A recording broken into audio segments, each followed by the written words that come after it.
Hi, I'm David Ross, and welcome to episode 16 of the Sun's Israel's War on Terror podcast. There are increasing calls for the complete dissolution of the United Nations Relief and Works Agency for Palestine Refugees.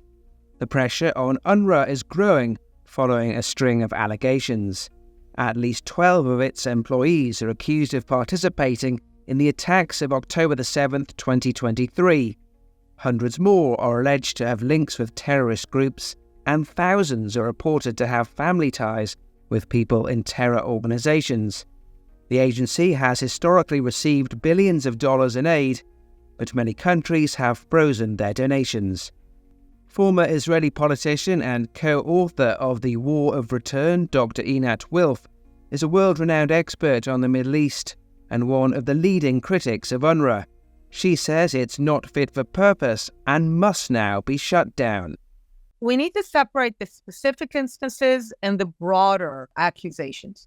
What Israel has, and this I'm not involved with, are specific intelligence, data information about employees of UNRWA who participated in the October 7th massacre, either as killers, either as hostage takers, and those are specific instances. Then there's a much greater group of people who are either members of Hamas, of its infrastructure, of the entire organization, or their immediate family are members of it, which essentially means that one person maintains the facade of respectability and a fellow family member joins Hamas. That's a much larger group. I think we're talking here in the thousands. But these are still the level of specific charges, and I think Israel shared that intelligence with the countries that donate to UNRWA. And then there's, of course, the far bigger charge that is independent of any specific issues, and that is the fact that UNRWA, essentially for the last 75 years, has been devoted to one thing and one thing only, which is to ensure that the war of 1948 never ends, that the Palestinians remain generation after generation in this perpetual refugeeism, where they continue to believe that they should not settle wherever they are, because one day Israel will disappear and they will free Palestine from the river to the sea. And in that sense, UNRWA has all but made October 7th inevitable, both in creating the ideological environment that breeds the people who committed the massacre. And it's important to say, we're talking about direct employees, but the planners, the perpetrators, are also by and large the graduates of the UNRWA education system. And that is much more important, because that is the system that prepares them in order to go be butchers of Jews in the name of the noble ideal of liberating Palestine from the river to the sea. And the other thing that UNRWA does and has made October 7th not just inevitable, but deadly, is that it basically funnels Western money and legitimacy to free the terrorists to butcher Jews. We heard it in one of the Hamas leaders answering a question of why they don't let their people use the tunnels. And they say, that's for us. The citizens of Gaza are the responsibility of UNRWA, which really opened the door to the way that Palestinians think about UNRWA. They think of it as the organization that relieves them from any responsibility to take care of themselves, so that they can focus on what really matters in their eyes, which is to liberate Palestine from the river to the sea by means of butchering Jews. Let's just look into that education system a little bit, because people outside of the Middle East with a passing interest might not really understand what you mean by that. Tell us exactly what the education system provided by UNRWA does and what is kind of on the curriculum. So for that, a bit of background of why we even have an education system, because it's actually not a normal situation. for supposedly a UN refugee agency. And the reason, of course, is that UNRWA is neither really a UN agency nor for refugees. It was basically started as a temporary mechanism to settle the Arab refugees from the war that the Arabs waged against the Jewish state and failed to achieve their goal. The idea of establishing a temporary instrument to settle refugees was not very special. The idea is that this is a limited job, will be achieved in a few years, and then this instrument gets closed. But unlike in other cases, for example, UNRWA was an agency established for Koreans. It settled 2 million Koreans in a few short years with a third of the budget of UNRWA, and then it closed down. And look at South Korea today. It could have been the Palestinians. But the Arab refugees, contrary to all the other refugees in the world, and we're talking at this moment in history in the late 40s, early 50s, tens of millions, only the Arab refugees, today known as Palestinians, they refuse to settle because they know that if they settle, then the war is over and the Jewish state is acknowledged as existing, and that's not acceptable to them. So they prevent UNRWA from settling even one refugee, but they also prevent UNRWA's funders, mostly the US and the UK at this point, from ever closing the agency.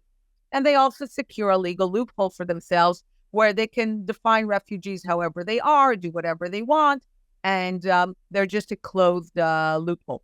What happens is that UNRWA becomes this instrument that on the one hand does not settle a single Arab refugee. That's the thing it was meant to do, but also can't close.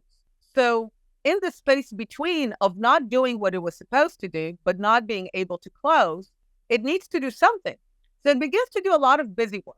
It starts doing vocational training and stuff, and slowly it becomes this sprawling education system where the entire instrument of UNRWA is now taken over by the Palestinians themselves. Again, this is rare. Not rare, this is unheard of. In the UN High Commissioner for Refugees, you actually have UN employees dealing with refugees. Here, the instrument of UNRWA was hijacked by the Arab refugees themselves to become a Palestinian agency for Palestinians for the perpetuation of the conflict until Israel is no more.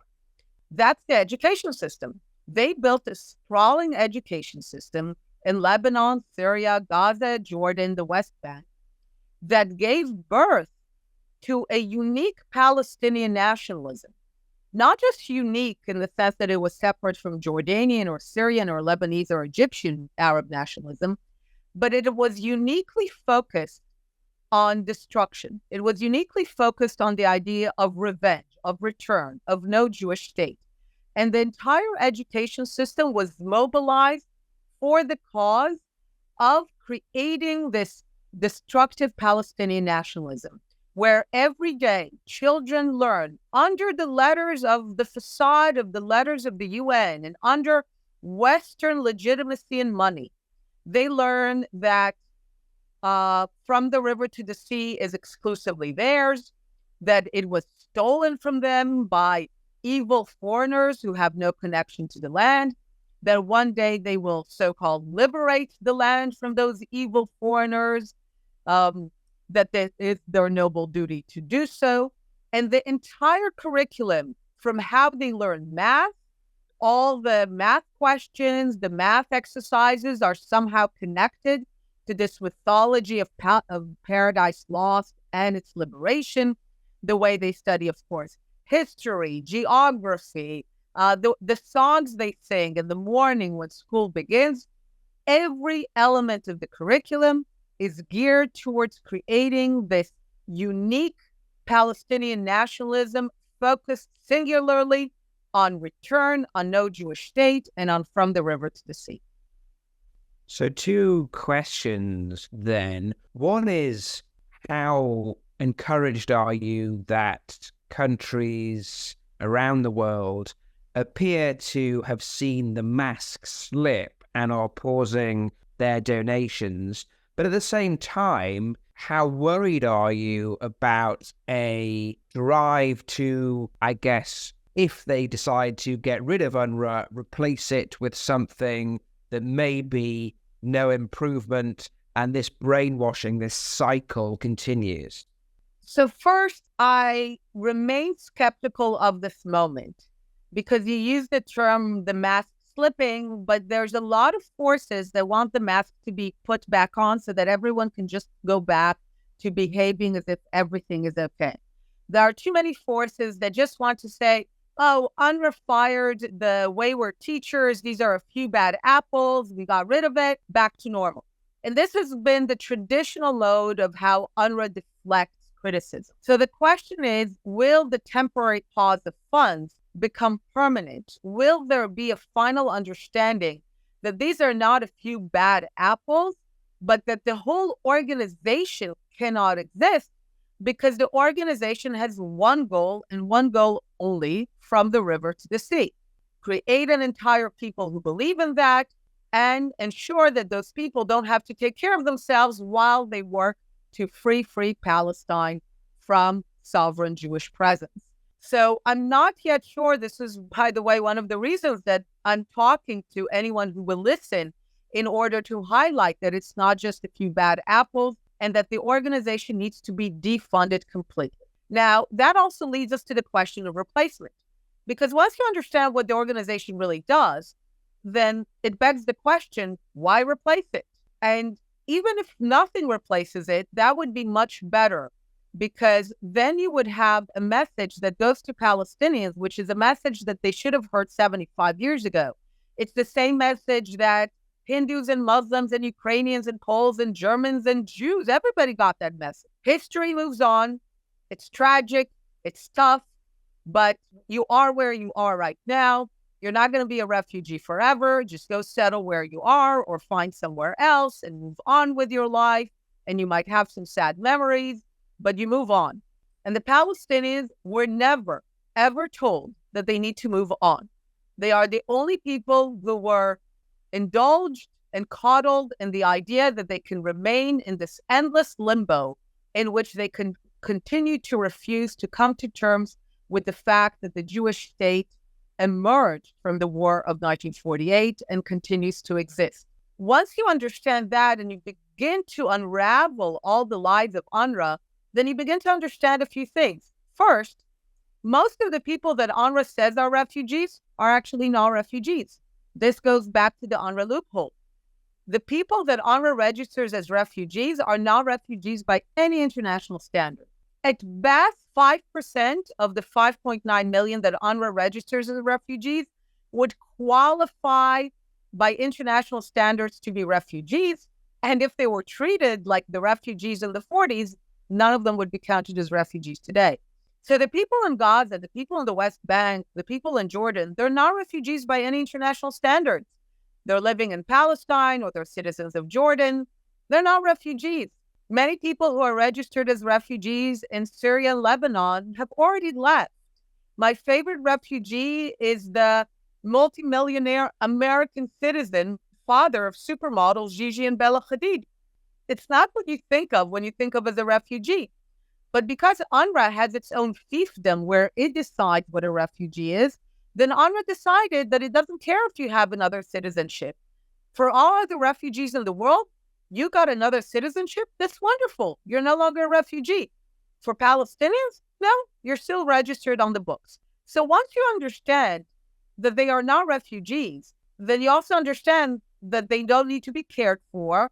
There doesn't need to be a replacement. They're perfectly capable of having their own education system, their own healthcare system, like everybody else in the world. And you're saying what? They're going to teach something worse?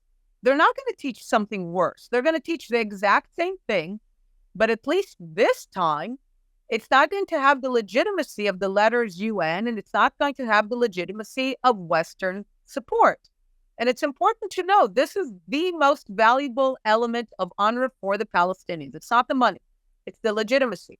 When President Trump cut off funding, American funding to UNRWA, the Palestinian response was not, oh no, how will we pay teachers? The Palestinian response was the American president is trying to take away our right of return. This idea that they can settle in Israel in breach of Israel's sovereignty and thereby turn the Jewish state into an Arab majority state. They think of it as legitimacy. UNRWA graduates talk about it in their memories. They say every day we would go to the school. We would see the letters UN. We would know that it is funded by America and Europe. And we knew that the world was with us. So they go into these schools and they learn that their land was stolen from them and that they need to liberate it from the river to the sea. And they see the letters UN and they know that America and Europe give it money. And they think, I think correctly from their perspective, the world is with us. The world supports us. We only need to keep fighting another generation, another 5 generations, and the Jewish state will be no more. So once you really understand the deep structure of what UNRWA does and why it still exists, then it becomes so obvious that it shouldn't be replaced. So how confident then are you that this funding pause will become permanent? Again, I'm trying not to be a passive person here, not just to sit back and make my bets. I'm actually trying to use this moment to ensure that the pause becomes permanent. I'm very much aware that there are massive forces trying to end the pause, to just go back to business as usual, which is why, again, I'm writing, I'm speaking, I'm using this moment to expose that this is not a few bad apples. The whole organization has to go, and it has to go especially for people who care about peace. People who want to have perpetual war in the region, people who want to make sure that there's always going to be arms sales to the Middle East, by all means, continue funding UNRWA. If you actually want peace, as I do, that's why I devote my time to this. I want 2 states, I want peace, and the more I looked into it, is the more I realized that this is the main obstacle to peace, that Palestinians have been coddled and indulged by the West with the idea that the Jewish state is temporary. And if you tell people every day that the Jewish state is temporary, why on earth will they ever sign a peace agreement with it? They're just going to wait it out. So if people actually care about peace, those are the people that should defund UNRWA tomorrow and start sending the message to Palestinians that enough is enough. You're not refugees from a war that ended 75 years ago. And yes, the war ended. And yes, the Jewish state has emerged from the war and it is going to stay. And you Palestinians can live next to the Jewish state, but not instead of it.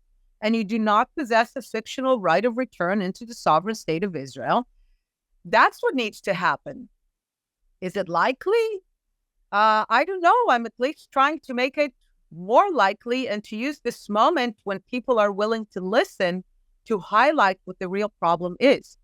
So I guess whilst much of the world is shocked by allegations that UNRWA members were potentially directly involved in the October 7th massacre, you, based on your knowledge of how the inverted commas education system works in Gaza and elsewhere in the region, you believe that there was an inevitability to this kind of attack based on that brainwashing? Of course. UNRWA has all but made October 7th inevitable and has also enabled it by funneling massive amounts of money to the people of Gaza who used it in order to build tunnels and to plan the attack, and also used it to free themselves from responsibility. Over the years, when, UNRWA always played this notion of, if we don't exist, then Hamas will be teaching the students, or always this notion that they are somehow irreplaceable. And over the years, people said, well, if there's no UNRWA, who will teach the children of Gaza? It will be Hamas. And I would say it's actually better. And people would look at it and be, okay, that's weird. And I'd say, think about it. If it's Hamas, then at least we finally end with the facade that this is UN, that this is Western.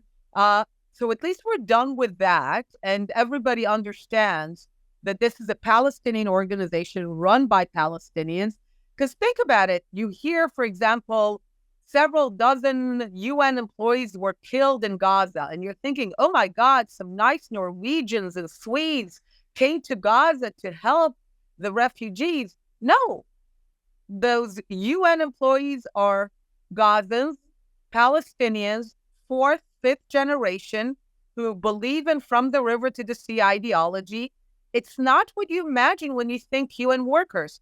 So at least if there's no UNRWA in Gaza, we're done with the facade that Palestinians perpetuating the conflict somehow is the UN. And another thing is, imagine that Hamas would have had to take care of teacher salaries. They would have actually had to funnel money to schools. They would have had less money to build maybe 200 kilometers out of the 700 kilometers of tunnels. Maybe they would have had less time to plan the massacre. So UNRWA ideologically made the massacre inevitable and enabled the careful planning of it. And so as Israel continues its operation militarily to wipe out Hamas, what do you see as the level of support in Gaza for Hamas in that they've had this indoctrination? Basically 100%.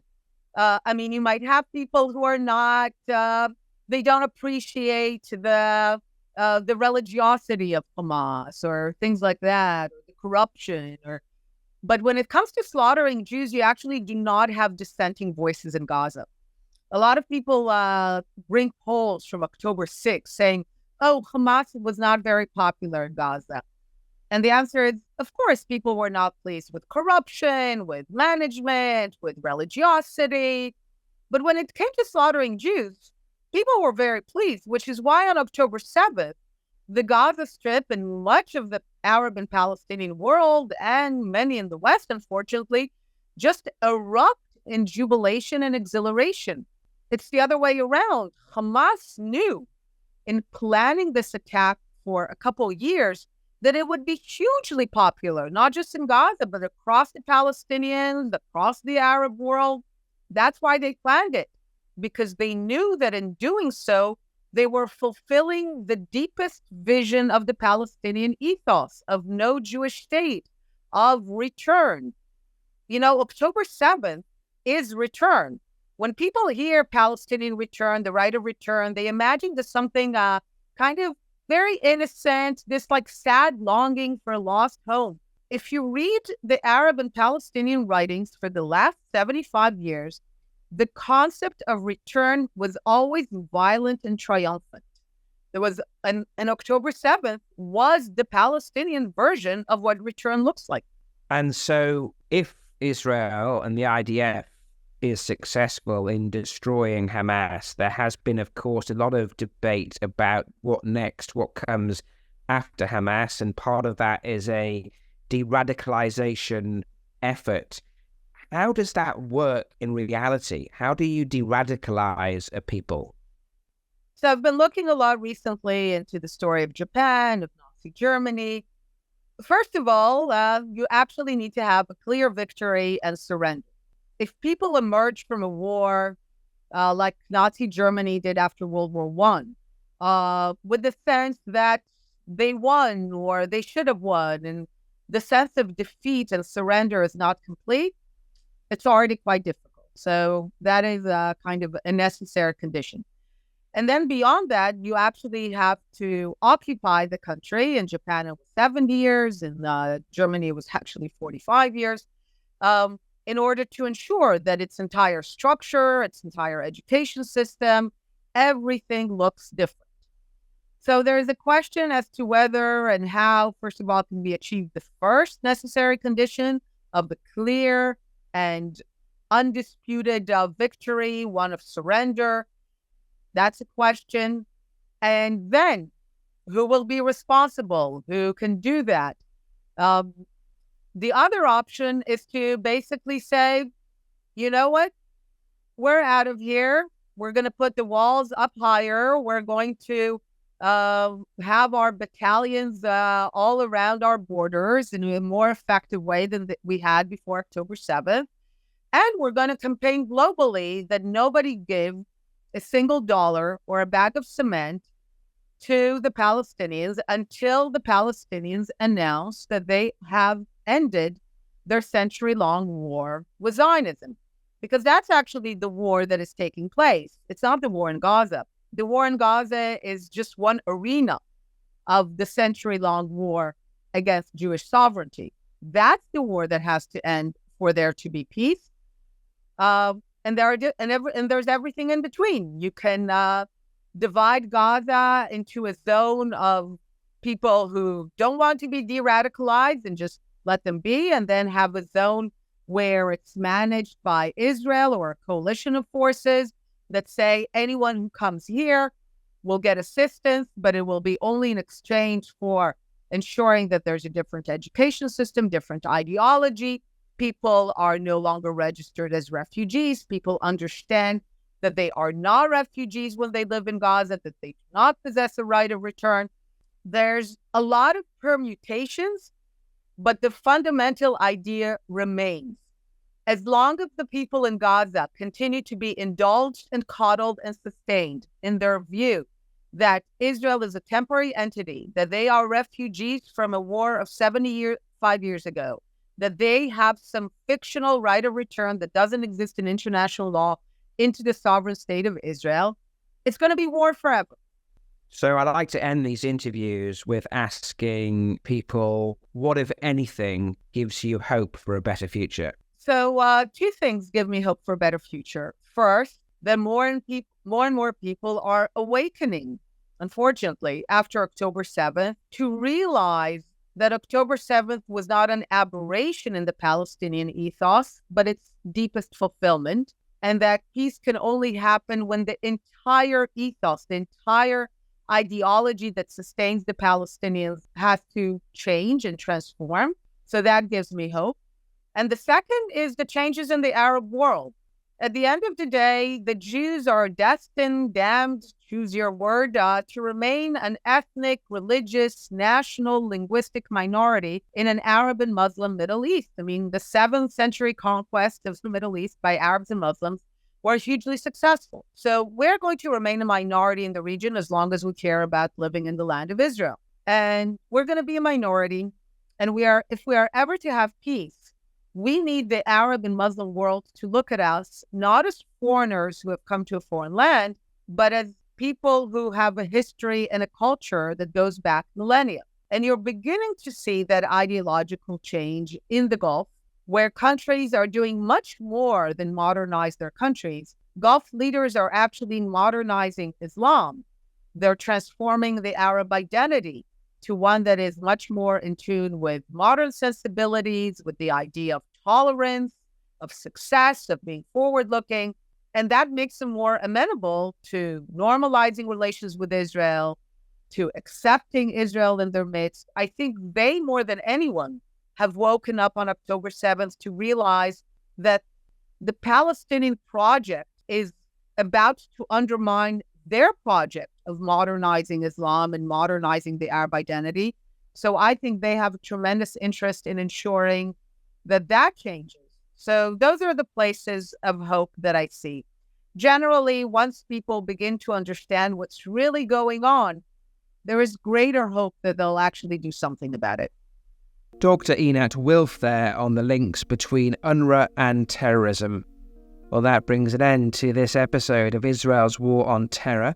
You can search for more installments wherever you typically get your podcasts. Please let us know in the comments if you've any issues you'd like us to tackle, and we'll do our best to take them on in the coming weeks. Thanks for listening.